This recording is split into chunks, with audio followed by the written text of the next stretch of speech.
ദൈവത്തിന്റെ നിയോഗവും വിളിയും അനുസരിച്ച് ഓരോരുത്തരും ജീവിതം നയിക്കട്ടെ. നമ്മളൊക്കെ ഭയങ്കര ഹാർഡ് വർക്കേഴ്സ് ആണ്. എനിക്ക് തന്നെ അറിയാം, ഒത്തിരി സുഹൃത്തുക്കളുണ്ട് ശരിക്കും കിടന്ന് കഷ്ടപ്പെടുന്നുണ്ട്, പാടുപെടുന്നുണ്ട്. പക്ഷെ നേരത്തെ പറഞ്ഞ ആ വാക്കില്ലേ, ഇഫക്റ്റീവ്നെസ് ഇല്ല, റിസൾട്ട്സ് ഇല്ല. അപ്പൊ ചോദിക്കേണ്ട ഒരു ചോദ്യം, കർത്താവിനെ കൂടാതെയാണോ ഞാൻ ഈ കഠിനാധ്വാനം ഒക്കെ ചെയ്യുന്നത്? കർത്താവിനെ കൂടാതെ കഠിനാധ്വാനം ചെയ്യുന്നവരാണ് നമ്മളെങ്കിൽ മനസ്സിലാക്കി വെക്കേണ്ട ഒരു ഉപമ ഞാൻ പറയാം. എന്ന് വെച്ചാൽ, മൂർച്ച പോയ മഴു കൊണ്ട് മരം വെട്ടിക്കൊണ്ടിരിക്കുക. നമ്മൾ മൂർച്ച പോയ കോടാലി കൊണ്ട് മരം വെട്ടിക്കൊണ്ടിരിക്കുക. പണിയെടുക്കുന്നുണ്ടോ? ഉണ്ട്.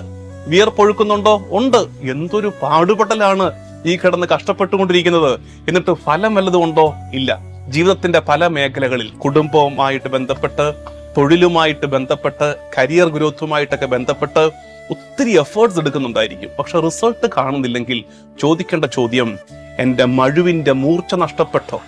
എന്റെ കൂടെ കർത്താവിന്റെ സാന്നിധ്യം ഇല്ലാതെ ഇരിക്കുകയാണോ? മൂർച്ച കൂട്ടാം. കർത്താവിന്റെ സാന്നിധ്യം വരുമ്പോൾ, ജീവിതത്തിൽ കർത്താവിന്റെ സാന്നിധ്യം വരുമ്പോൾ കാര്യങ്ങൾക്ക് മാറ്റമുണ്ടാകും.